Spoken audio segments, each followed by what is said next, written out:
If you look at the debt clock in Times Square, you will see a number that defies human comprehension. It is currently spinning past $35 trillion and heading rapidly toward $38 trillion. For decades, politicians and economists have dismissed this number. They told us that deficits don't matter, that the debt is manageable, that we can always grow our way out of it. They treated it like a scorecard in a video game, a high number that looks scary but has no real-world consequences. But in 2024, the math changed. We crossed a threshold that economists have been quietly warning about for years. We have entered a new era where the debt is no longer just a number on a screen. It is a predator that is beginning to consume the budget of the United States government. For the first time in modern history, the US government is spending more on interest payments on the debt than it is spending on national defense. In fiscal year 2024, interest payments reached $892 billion, surpassing the $874 billion defense budget. Think about that for a moment. We are spending more to pay off the bondholders of the past than we are to equip the military of the present. And this is just the beginning. The Congressional Budget Office projects that by 2030, interest payments will exceed $4 trillion annually. That is more than the entire budget for Social Security, more than Medicare, more than every discretionary program combined. This creates a terrifying phenomenon known as the debt spiral, and it has forced the US government to make a choice, a quiet choice. A choice that is never announced in press conferences or debated in Congress. A choice to erase this debt, not by paying it, but by erasing the value of your money. In a normal household, if you have too much debt, you cut your spending. You cancel subscriptions, you stop eating out, you make sacrifices. But a government is not a household. And the United States government is not a normal government. A massive portion of US government spending is mandatory. Social Security, Medicare, Medicaid, and interest on the debt account for nearly 70% of the federal budget. These are not line items that can be cut with a stroke of a pen. These are promises made to an aging population that cannot be politically broken without triggering a revolution at the ballot box. So the government cannot cut spending, not in any meaningful way. Instead, to pay the interest on the old debt, the government has to issue new debt. It is borrowing from a new credit card to pay the minimum monthly balance on the old one. This increases the total debt, which increases the interest payments next year, which requires even more borrowing. It is a mathematical feedback loop that leads to exponential growth. The debt is now growing faster than the economy. In 2000, the debt-to-GDP ratio was 55%. Today, it is 123%. We have already surpassed the peak debt level from World War II. And unlike the post-war era, we are not experiencing rapid economic growth. We are experiencing stagnation, aging demographics, and rising entitlement costs. There are only 3 ways to reduce a sovereign debt burden of this magnitude, and 2 of them are politically impossible in the United States today. Option 1, austerity, massive tax hikes and brutal spending cuts. To balance the budget today, the government would have to double income taxes on every American or abolish the entire US military overnight. Any politician who proposes this commits political suicide. The voters will remove them in the next election cycle. Option 2, default. The government could simply say we are not paying. This has happened throughout history. Russia defaulted in 1998. Argentina has defaulted 9 times. Greece nearly defaulted in 2012. But for the issuer of the global reserve currency, this is the nuclear option. The entire global financial system is built on the foundation that US Treasury bonds are risk-free. They are the bedrock of every pension fund, every insurance company, every central bank on the planet. If the US defaults, the global banking system collapses overnight. Trade stops, credit freezes. It would make 2008 look like a minor correction. That leaves only one option. The third option, the option that every empire in history, from Rome to post-war Britain, has eventually chosen. It is the path of least resistance, the path that allows politicians to avoid making hard choices. The soft default. You don't refuse to pay the debt. You pay every single cent of it, but you pay it back in currency that is worth significantly less than when you borrowed it. You print the difference. This is not a conspiracy theory. It is not a fringe idea from the internet. It is the official, though unspoken, policy of the United States government. It is a process of financial repression designed to transfer wealth from savers to the state. The goal is simple: to keep the interest rate on the debt lower than the rate of inflation. Let's do the math. If the government owes $38 trillion and inflation is running at 5% per year, the real value of that debt shrinks by 5% every year. In purchasing power terms, the government has just erased $9 trillion of debt in a single year, without raising a single tax or cutting a single program. The bondholders get their money back. They receive their principal and their interest payments. But that money buys fewer groceries, fewer houses, fewer cars. The number in their bank account stays the same, but the purchasing power has been quietly confiscated. This is the silent eraser, disguised as supply chain issues or transitory inflation or corporate greed. It is a direct transfer of wealth from your savings account to the government's balance sheet, and it is accelerating. This has led to a historic shift in monetary policy called fiscal dominance. For 40 years, from 1980 to 2020, the Federal Reserve was the master. It set interest rates independently. When inflation rose, the Fed raised rates to crush it, regardless of the political consequences. Paul Volcker raised rates to 20% in 1981, triggering a brutal recession, but he killed inflation. Today, the Treasury is the master. The debt is so high that the Fed cannot raise interest rates high enough to truly kill inflation, because doing so would bankrupt the US government. Let me show you the math. If interest rates went to 10% like they did in the 1980s under Volcker, the interest payments on $38 trillion would be $8 trillion a year. That is more than the total tax revenue of the country. The government would collapse. Social security checks would stop. Federal employees would not get paid. The military would shut down. So the Fed is forced to tolerate higher inflation. It cannot do its job. The independence of the central bank, the cornerstone of modern monetary policy, is dying. We are moving into an era where the money printer is permanently fused to the government budget. But here is the problem. If the government needs to borrow $2 trillion a year to fund its deficit, and it needs to keep interest rates low, how does it do that? In a free market, investors would demand a higher interest rate. They would say, "You are a risky borrower. You are drowning in debt. Pay me 10% or I am not lending you money." But the US government cannot afford 10%. So it rigs the market. It creates a captive audience.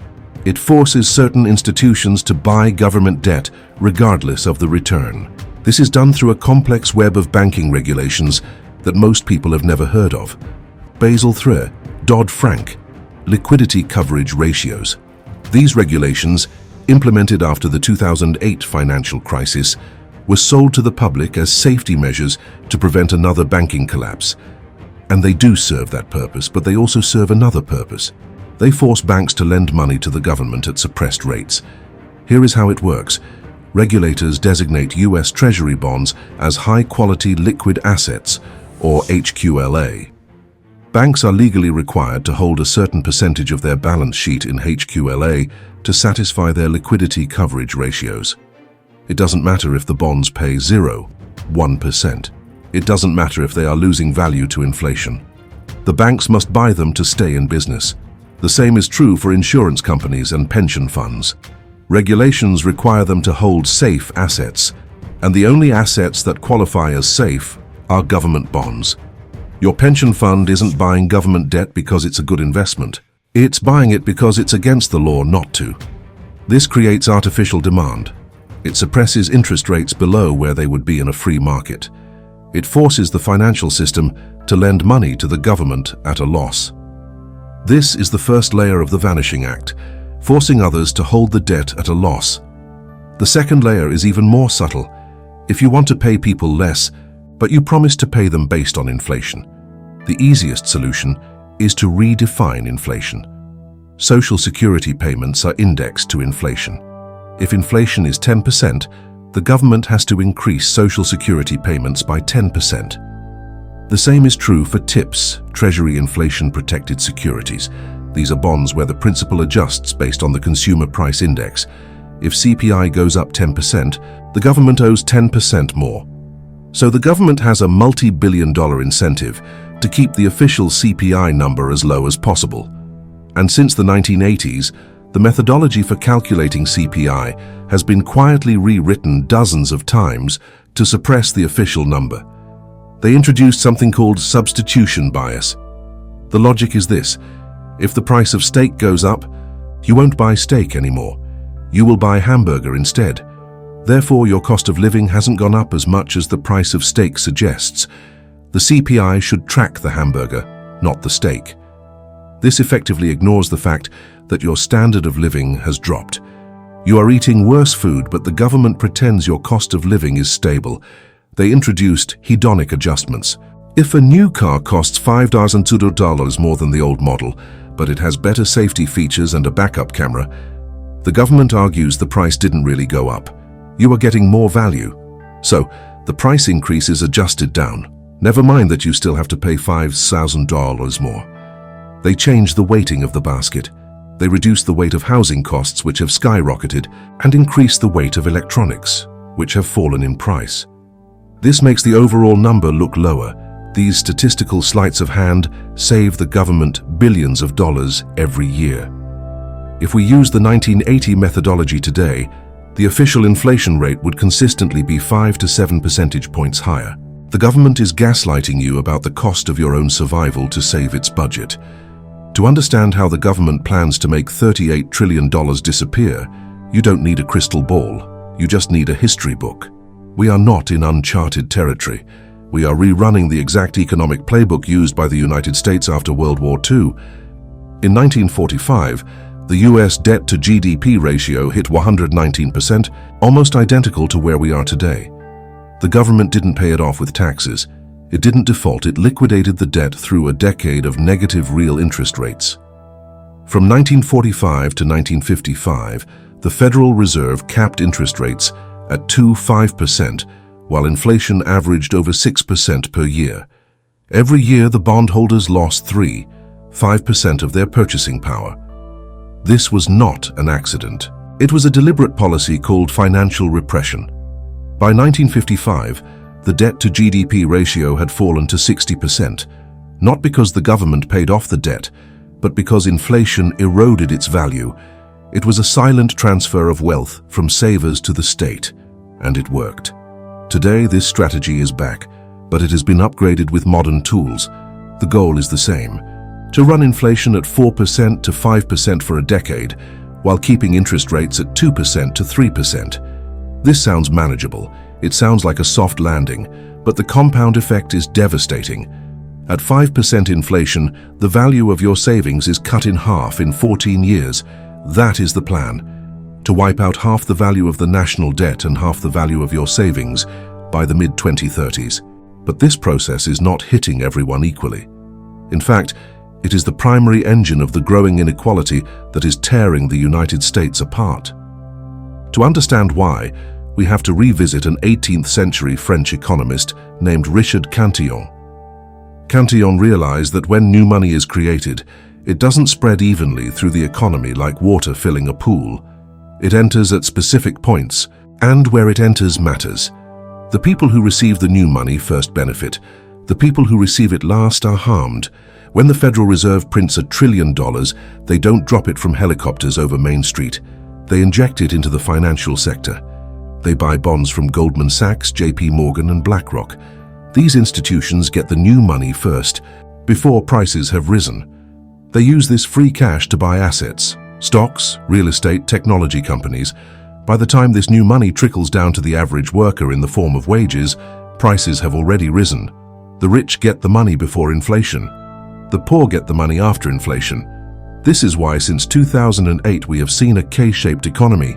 The asset-owning class has seen their wealth explode. The stock market has tripled. Real estate has doubled. The wage-earning class has seen their purchasing power collapse. Rent is up, groceries are up, healthcare is up, but wages have barely moved. The national debt is effectively being paid off by liquidating the American middle class.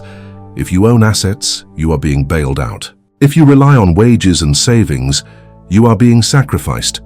The United States is defaulting. It is a slow, polite, and bureaucratic default, but it is a default nonetheless. The $38 trillion will never be paid back in real terms. It will be inflated away over the next decade. The winners will be those who understand this and position themselves accordingly. Those who own scarce assets that cannot be printed, real estate, profitable businesses, commodities, and hard assets.